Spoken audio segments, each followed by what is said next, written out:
Hello everyone, welcome back to The Media Couple. I'm Rory. And I'm Sophie. Where we break down the latest in film, TV and entertainment from an insider's perspective. Yes, we do. Today we have a great episode for you. We are going to be talking Celebrity Traitors, the first 2 episodes that just aired.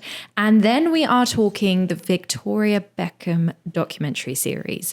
At the end, we've got Rotten Tomatoes game. This theme is celebrities. So stick around for that. But to kick us off, Rory, do you want to start with Celebrity Traitors? Absolutely. Now, obviously, we're going to, spoiler alert, okay, if you haven't seen the first 2 episodes, the first 2 episodes came out this week, and we've got a star-studded cast who we talked about a few episodes ago. But overall, I don't know how I feel about it. I like the celebrities in it, but I'm going to actually hit you with a question to start this topic. Oh, okay, go on. Okay, so does the celebrity version maintain the genuine high-stakes drama of the original, or does the fame and charity element spoil the recipe? Okay, well, I do feel like it's not as tense, this series. Yeah. You know, yeah. I feel like there's some tension that's missing. Like compared to a few of the other series that we've watched, I've always felt quite engaged. To be honest, I've never really felt engaged in the challenges. Those can just kind of come and go. Yeah, fair enough.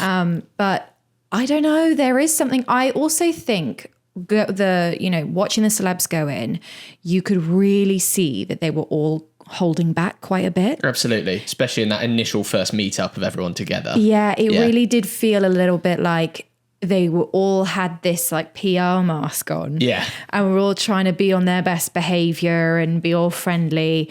And I think that's kind of spoiling it a little bit. Absolutely. And I think as well, I totally agree. I think everyone in there is so PR trained and well media trained that they're going to have a barrier up. Who knows? Potentially for the whole thing. Who knows? I hope not. Obviously, yeah, totally hope not. But I think as well, because there's not really anything at stake. Does that make sense? They're winning £100,000 prize pot, which is what the normal Traitors series does.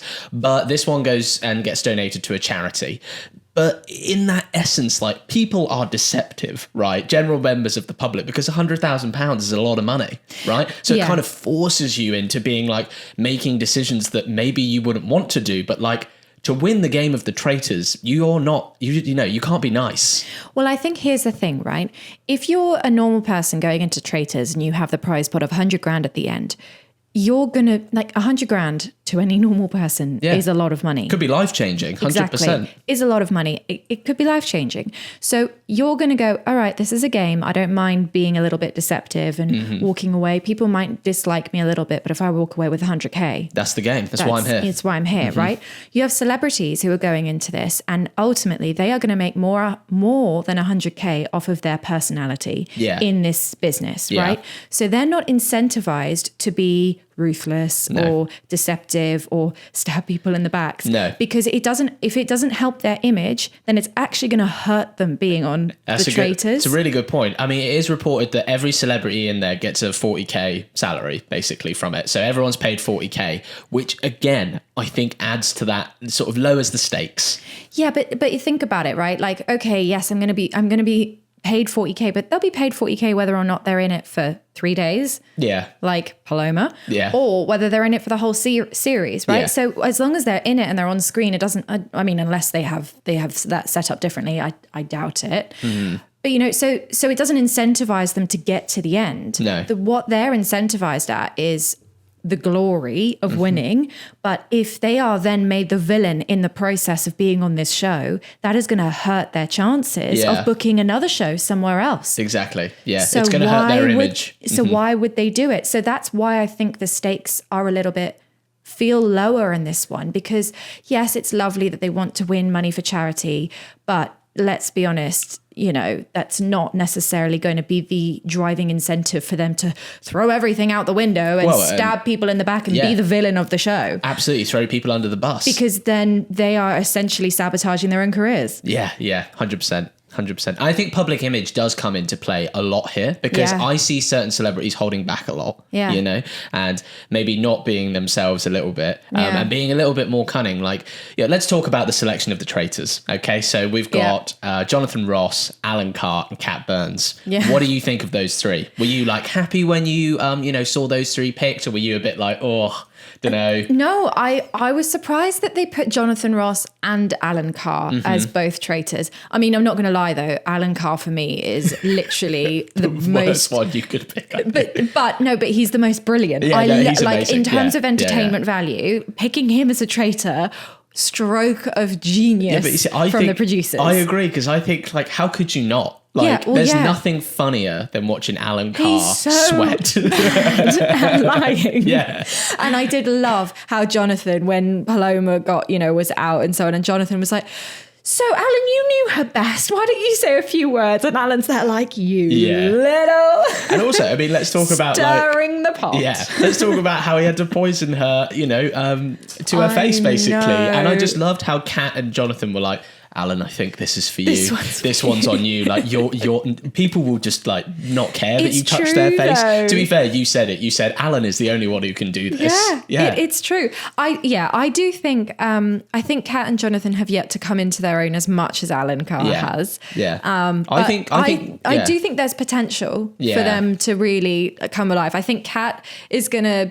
I think she's going to fly under the radar. So do I. I mean, but I think it will only help her for so long, personally, because historically we've seen that in the Traitors before. When you're quiet, but when you're it's like when you're too confident, right? Like Kate Garraway, right? Yeah. That's why, like, Tom Daley.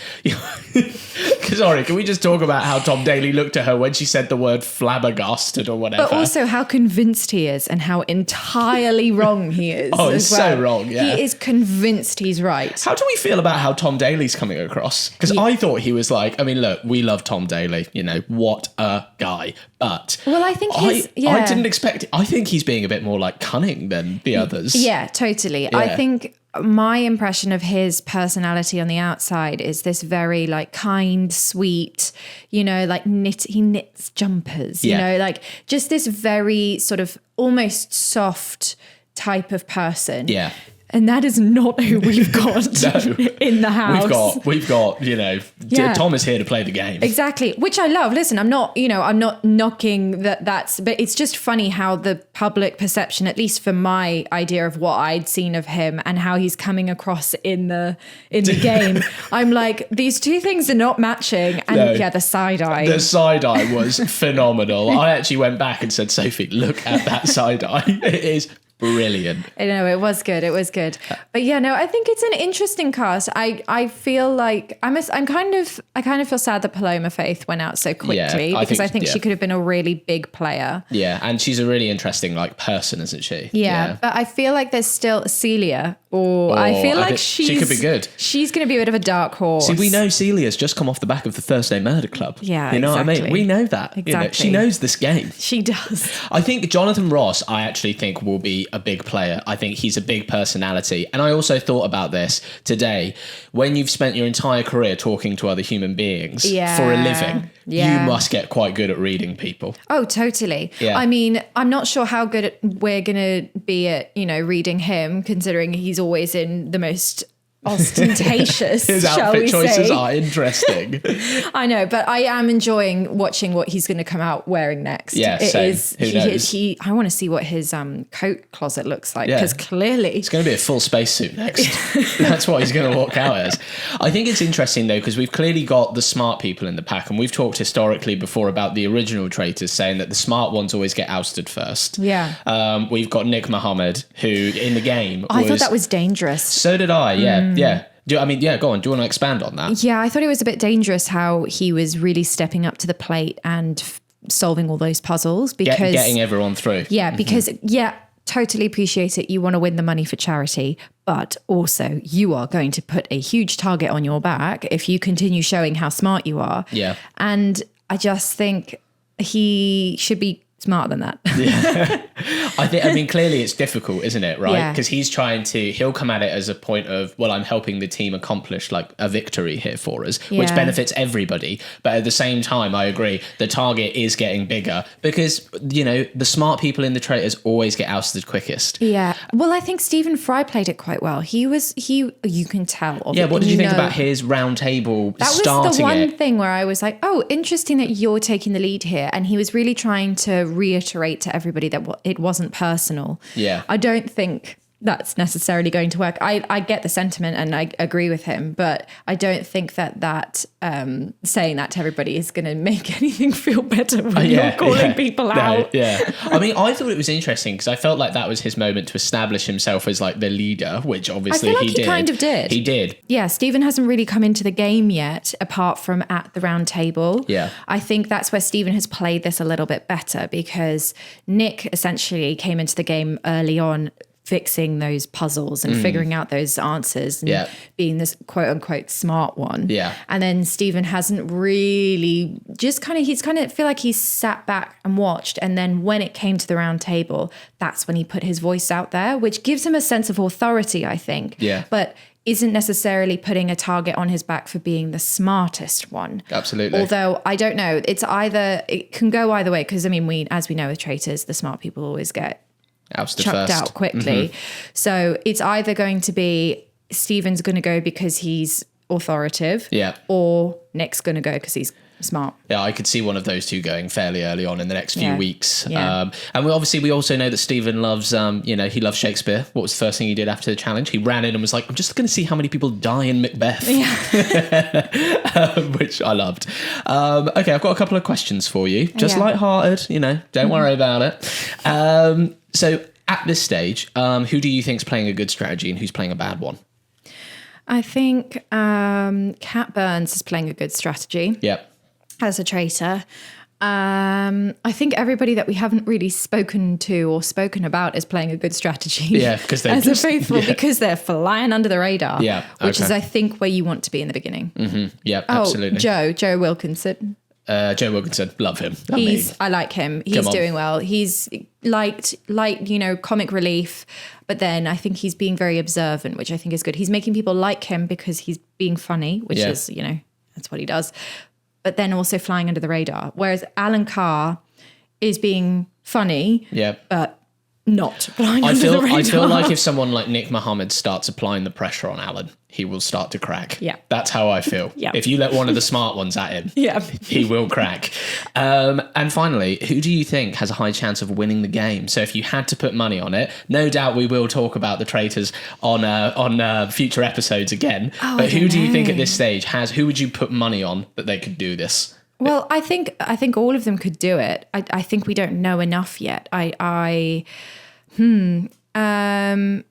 don't think Alan's going to go the whole way. No. I think Kat could go pretty far. Yeah. Jonathan, maybe, but if he keeps winding Alan up, he will take himself out with that. Mm-hmm. And then, I don't know, from a faithful, at this point, I think Joe has a good chance. Celia has a good chance. Yeah. Kate, I feel like she's being a bit loud at the moment, so I feel like she might be taken out. Yeah, that's fair. Yeah. I don't know. It'll be interesting to see how it evolves. My money's on Jonathan Ross. You think he's going to win? I just think, I think he's got, I think he at this stage is the strongest traitor because I think he has the power I think he will throw any one of them under the bus. I definitely think that. I think Alan is the weakest of the pack. The most brilliant, in my opinion. I love Alan Carr, but I just feel like at the moment he's not in the strongest position. No, I just feel like as soon as someone starts, poking at him, he will be like, "I don't what." But yes, I do love him though. He's coming across really well. He is coming across brilliantly. He is exactly who I think he is from watching content outside of the Traitors, and you can see he is the same person. yeah, which is brilliant. I love that. Yeah, it's great. But yeah, well, that is all for Celebrity Traitors. Moving on to a different kind of celebrity, Victoria Beckham. So for those of you who have not seen the new documentary series about Victoria Beckham, just recently dropped on Netflix. It is a show basically following her as she preps for her big fashion show at Paris Fashion Week. It's 3 episodes, about an hour, just under an hour long each. So it's about 3 hours. First things first, what did you think? Well, I didn't mind it. Yeah. I would say that I didn't feel like I learned anything new about Victoria Beckham. Okay, interesting. I think from the outset, I didn't necessarily get to know much. I mean, I felt like personally, I didn't really get to know much more about her and what drives her. I mean, obviously, we heard from David being like, she's one of the most hardworking women I've ever met. She doesn't take no for an answer and stuff like that. I respected the element of, that transition from Spice Girl to footballer's wife to, sort of a global fashion icon. I loved that element, I think, more of it, because I felt like they kind of brushed over the Spice Girl part quite a lot. Like, I felt like they brought it up. There was moments where she was like, I don't regret it. It was amazing. Yeah. But I felt like the Victoria now, which I kind of understand, is that I am Victoria Beckham, fashion designer. Yeah. Okay. That's predominantly, I want 70% dedicated to this series to the fashion designer, which is Victoria Beckham. Yeah, that's true. I mean, okay, I enjoyed it. Yeah. Okay. Okay. Granted, I think I've never been like a huge super fan of Victoria Beckham, right? I've just never followed her that closely. But from what I've seen, I'm like, yeah, you seem nice, you seem cool, but I've not been like... You're more of a David fan. Your love of football and... Yeah. So, but that's what I really enjoyed about this is like, I don't even really, apart from the Beckham show, I don't really ever think I'd heard her speak that often. Yeah. So I feel like I knew of Victoria Beckham, but I didn't really know much else about that. So for me, for somebody who knew of her, wasn't like a huge super fan and didn't know every detail of her life, I was like, yeah, this is relatively enjoyable. You know, I'm enjoying watching this, getting to know a little bit about her. I know her from, the stereotype of who she is. Of course, yeah. And I feel like I kind of got like a peek behind the curtain about who she is. And yeah, that was fine for me. Was it groundbreaking? No. Did I enjoy getting to learn a little bit more about Victoria Beckham? Yeah. Yeah. Okay. That's fair. That's fair. I thought the show wasn't particularly groundbreaking either. I think we mentioned when we were watching it, it was very similar to the 7 Days Out series on Netflix, the Chanel show. Yeah. It had very similar sort of like, ups and downs and all that kind of stuff. I think that's one of the elements I picked out from it. I liked that element of it when it was like, it was raining loads and like on site and the ground was soaking. How are we going to work in this environment? I think what was interesting though is I felt like at every moment Victoria, which I guess, she's paying for everything, never looked on edge. It was her staff who looked like they hadn't slept in about 2 weeks and were just like, this is awful. I know. But I guess, in terms of PR, there is a public perception of Victoria Beckham that has to be protected. So there's only so far the curtain can be pulled back. Yeah, and I think you've also got to remember, this was produced by Studio 99, which is their production company. Absolutely. Right? And Dorothy Street Pictures was a co-producer. So first of all, they're never going to produce something about themselves that's critical. Like, in what world would they... What do you mean? Like, they're not going to do that. That's just, like, let the Daily Mail do that for them. Yeah, you know what I mean? Okay, like, they're not going to do that. No. So anybody going into this thinking it was going to be a really critical view, why would they? Yeah. Why would they do that? Well, why would they invite that in? Yeah. It was always going to be a puff piece in that sense, where it's, good for their brand. Do I think that is necessarily a bad thing? Did I expect anything different? No. Yeah, okay. I didn't go into this thinking I'm going to get a massive expose on who Victoria Beckham is. And I also feel like people want to be critical of something. Yeah, people of course. Want this, like, you're a bad person. People want to drag her down. I'm like, it's okay if she's good. Yeah, absolutely. Like, that doesn't make it bad. Do we need to have this big, huge thing where she's, being torn down and like exposed and all this kind of stuff? I don't think so. I mean, ultimately, I feel like that's the thing, right? Is that, of course, yes, Victoria Beckham is part of the 1% in society. Therefore, the problems that arise in her show are problems that, we could only ever dream of, essentially. £70,000 on plants. Exactly. And £15,000 a year for someone to come and and water the office plants. I mean, do you know what I mean? That's and it's like insane. When we're at that scale of wealth and sort of notoriety, we're never take it at what it is. This is a look inside of someone who is part of the 1%. So therefore, their problems and what they deem a problem is going to look vastly different to what I deem a problem, let's say. Oh, totally. And I mean, I think she did talk about some pretty vulnerable things. I mean, she spoke about her eating disorder. Yeah, I thought which has always been a big thing that's followed her for her whole life. Yeah, but I think the fact that she spoke about that on camera, that's not an easy thing to talk about. I don't know. Some reviewers have said that it's basically a 3-hour advert for the Beckhams. I would argue, what did you expect? It's a good point. Yeah, it's a good point. What did you expect from them? I mean, it was directed by Nadia Halgren, who did The Beckhams, the original show following David Beckham. Oh, right, okay. And also did Becoming, right, which was all about Michelle Obama. Right, okay. So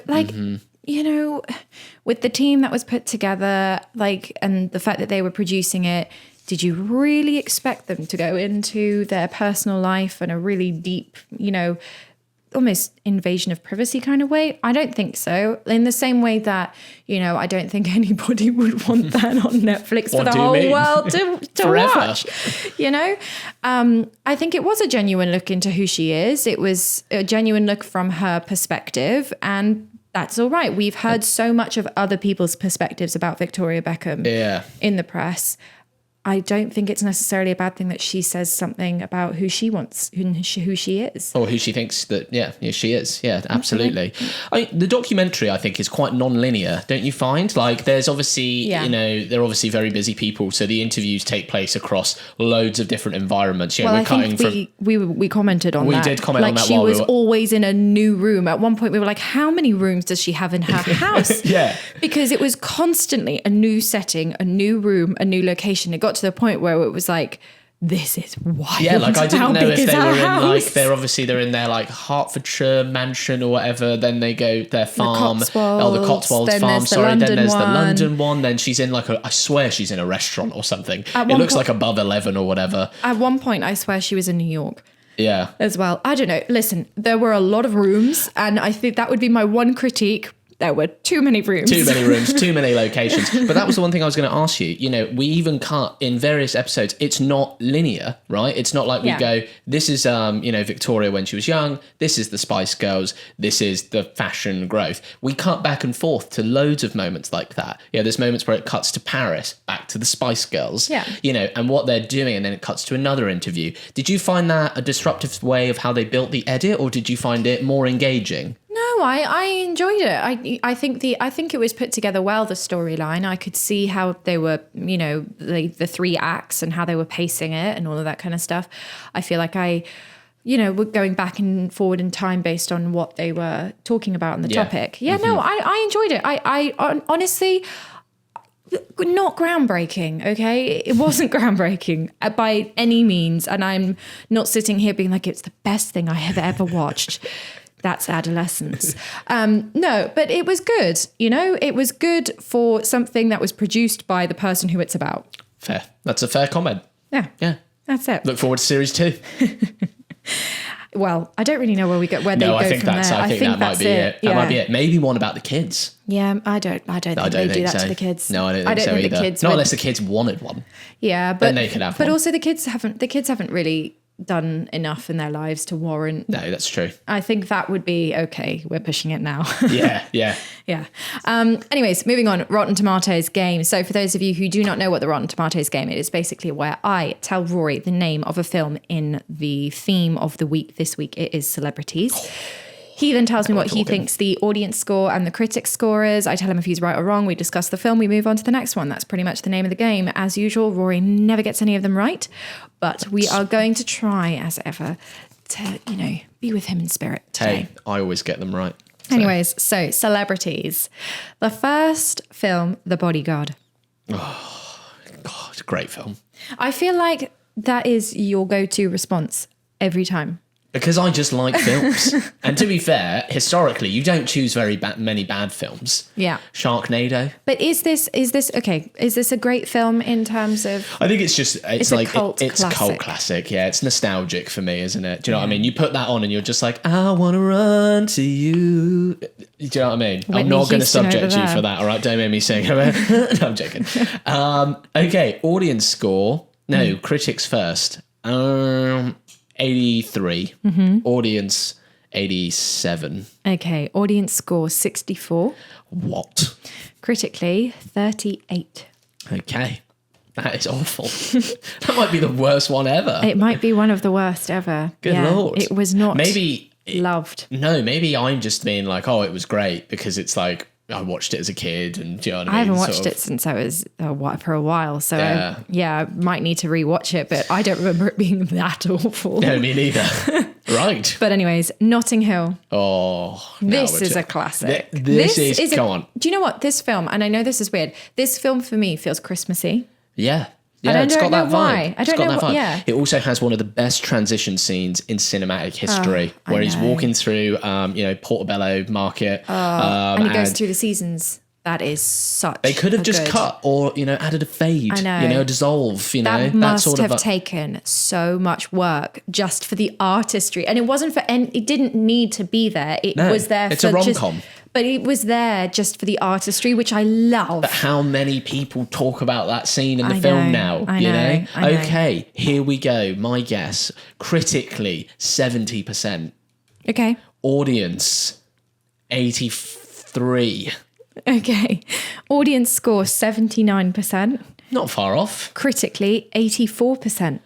80. I said 83 for the audience. You did. You got them back. So the critics scored it higher. Interesting. Which is interesting, isn't it? I thought it would be the other way around for that one. Yeah. Because that's, again, like a fan favourite, you I know? know. I mean, I think it deserves a higher audience score, but that's just me. I do love the scene where he's like, oh, God, being an actor. God, it's a nightmare, isn't it? Like your last film. How much do you make? $50 million. Right. Yeah, that's not bad, is it? That is good. Right, next one. A Star is Born. The Lady Gaga one. Yeah, There's the about new 1,000 one. variations. Yeah, not of the that Barbara film. Streisand one. Or Liza Minnelli. No. Was it Liza Minnelli? No, it was her mum. Yeah. Well, yeah. Okay. The Lady Gaga one. Star is Born, Lady Gaga. Critically, 87. Audience, 82. Okay. Audience score 80. Critic 90. Get out. Because it got nominated for an Oscar. I think. liked it. It's not great, though, I is don't it? think it's. I think the audience score is more on par on this one.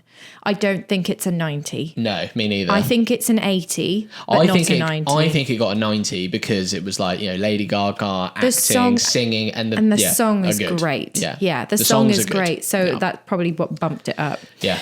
The next one, The Devil Wears Prada. Now we're talking. Oh, absolutely. Come on. What do you think? Critically, I'll go for 79. Okay. 75. Okay. Audience, 90. Okay.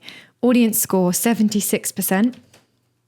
Critic score 75%. Did I get that right? Ding. You got it right. Come on. Yeah, again, I think audience score is a little low on this, I think considering that's- how loved that film It's been is. adapted into a musical. They're making The Devil Wears Prada too. Prada? Prada. Prada, darling. They're Prada. making The Devil Wears Prada too. Yeah, they are. Prada. The Devil Wears Prada. Oh, I love that. Oh dear. Well, on that note. Yes, on that note, thank you for being here. Thank you for watching. We put these out every single week, so do make sure to check back in next week with us. We thank you for being here. If you enjoyed it, please do hit that subscribe button down below. Give us a like, comment. Really does help other people find us, and we love to hear what you think.